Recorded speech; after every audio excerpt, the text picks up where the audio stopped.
Hello everyone, it's Zach again, and welcome back to my Life with Zach channel. I hope everything is going great with you. Today I want to talk about another historic fire.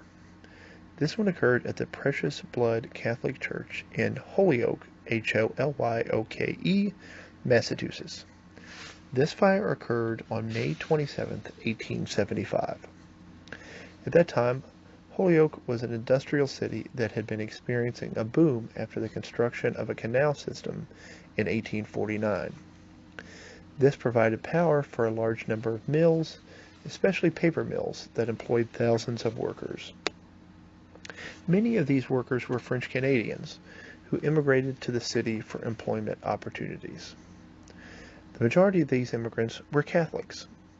By 1869, there were so many Catholics in Holyoke of French Canadian descent, they built their own church and called it the Church of the Precious Blood.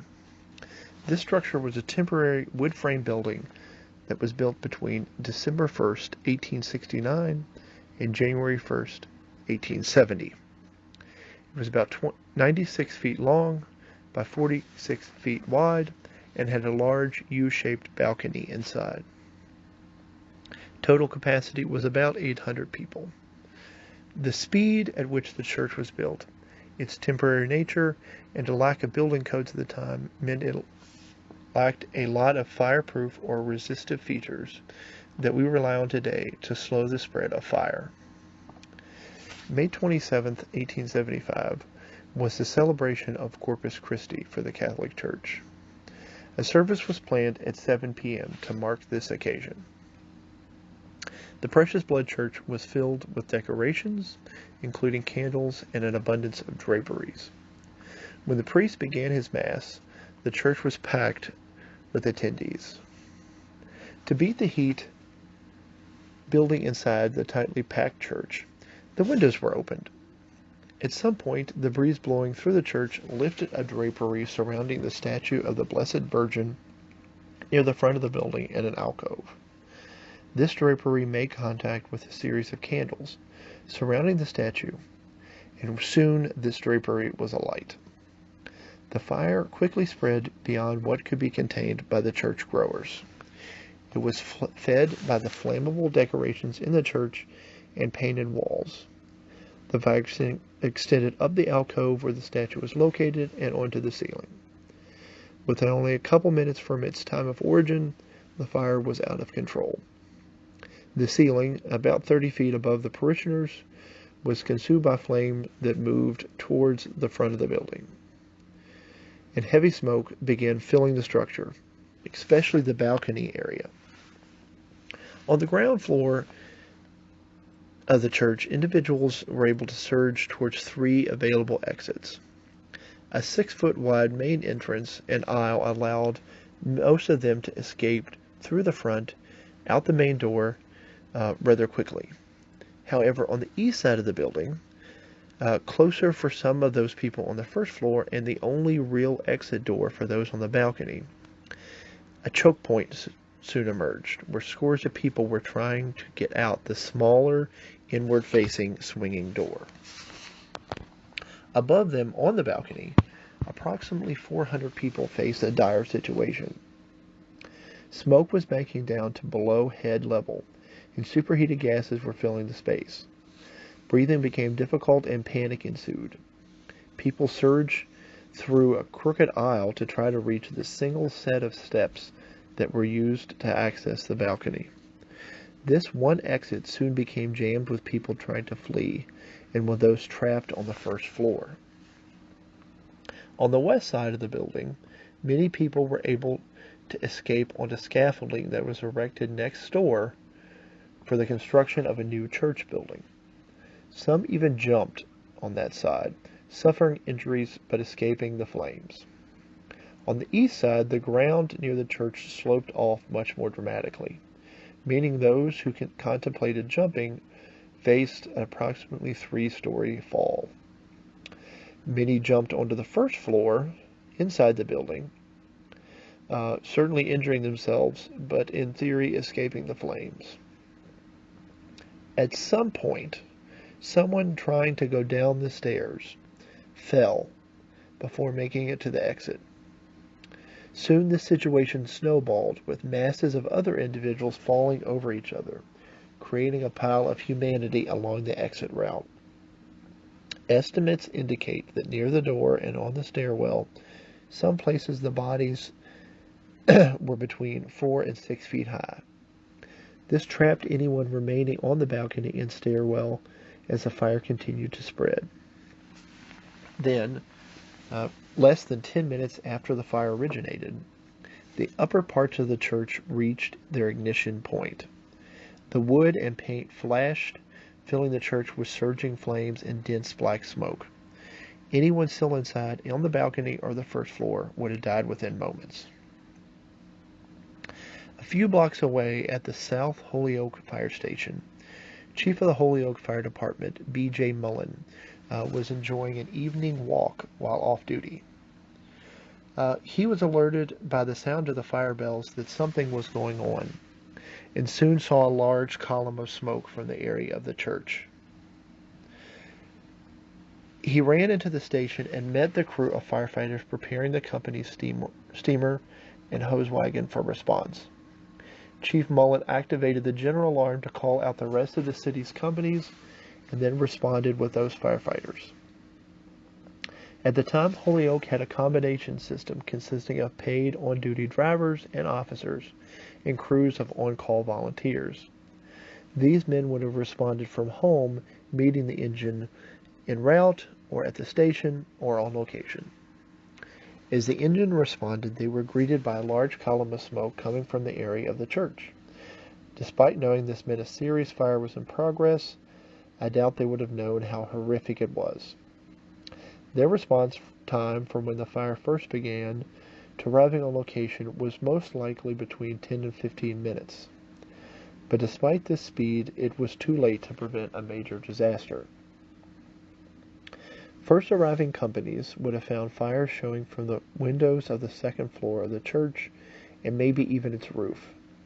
The fire was expanding rapidly, impinging on the surrounding structures and quickly consuming the remains of the wood-framed church. These firefighters would also have found people lying around the church building, either injured from jumping out of the balcony or from the fire. Aboard the first two arriving units, a steamer and a hose wagon, in addition to the chief, was a company of undetermined strength. These men would have gone to work right away to attack the fire and hopefully perform some rescues. One firefighter was John J. Lynch. He headed straight for the east doors and began pulling out bodies that were piled up. As he worked through the piles and cleared the entryway and began to get people outside, a crew with a 2.5-inch hand line advanced behind him, taking advantage of the room that was being made. They worked together to knock back the fire, keeping it off the survivors jammed near the doorway. Lynch and a few others even made it inside towards the balcony stairwell and began to pull out more people. However, a few minutes after they made that access, the roof and part of the building collapsed and they were forced back outside. Nearby, firefighter W.T. Mann and Chief Mullen were also making multiple rescues from the front of the building. Oftentimes, they pulled trapped individuals from under large piles of bodies. Mann rescued the last person found alive inside the building from under a large pile, eventually breaking a woman free while flames from the now fully involved building burned nearby. Other companies also arrived, putting additional lines into service and rescuing individuals from the lawn and some of the windows. This city's single ladder company, operating a ladder wagon, was on scene with the engines. However, their ladders were of little use since most of the people trapped above the first floor were already dead when the company arrived. Within 20 minutes, the efforts of the firefighters paid off and the bulk of the fire was extinguished. But really all that remained of the church was burned out ruins. Firefighters and nearby civilians who were helping out then began transitioning into recovery mode, pulling bodies from inside the rubble. Initially, they were transported to a variety of places. But soon the logistics headache of multiple morgues was identified, and the neighboring Park Street School was opened to become a central receiving location. They turned their basement into a morgue. Many of these victims were burned beyond recognition, and the only way to identify them was through clothing, or the jewelry that they wore, or their possessions. Thousands of individuals gathered around the scene of the fire, trying to learn about loved ones, or just viewing the scene of this big disaster. Trains brought a lot more people in, including some from Canada who came looking for loved ones. Soon it was almost like a circus around this now smoldering, stinking, smoking remains of a church building. Around 9:30 a.m. the next day, the bodies had all been recovered. A total of 75 individuals lost their lives in the fire, 69 on the scene and 39 who later died of their injuries. The total number of other individuals is unknown. The city of Holyoke provided caskets for the deceased. Several returned to Canada, also at the city's expense, to be with their family. 48 of the victims were buried in the Precious Blood Cemetery in South Hadley, Massachusetts. A monument with their name was constructed in the cemetery to memorialize them in 2002. A mass funeral for these 48 individuals was held on May 29, 1875. It attracted over 10,000 people who gathered in the basement of the church under construction next door to where the fire had occurred. Since this time, churches have become a lot safer than the one built in Holyoke. The number of candles has been reduced, decorations have become more flame resistant, and are placed farther from open flames. Exit for balconies and assemble areas have been enlarged, alarm systems have been installed, and the ability of parishioners in the fire department to control any fire has dramatically improved. I would again like to thank the Disastrous History blog, NFPA, and HolyokeMass.com for the information they provide online, which I use to conduct most of my research. The image used in this video is a sketch of the Holyoke Fire Department attempting to rescue individuals from the fire. John Lynch is standing in the front door. Lynch would later be recognized for his efforts that day and became the fire chief of Holyoke Fire Department, and eventually even namesake for a middle school in the city. I hope you enjoyed this episode of Life with Zach discussing another historic fire. If you did, feel free to hit the like button, or you can ask any questions in the comment below. I also encourage you to subscribe to my channel for future episodes, or to look out for other videos and some past ones on topics like these fires, other parts of our history, reviews of various things, and just some stuff about my life in general. I hope you have a wonderful day.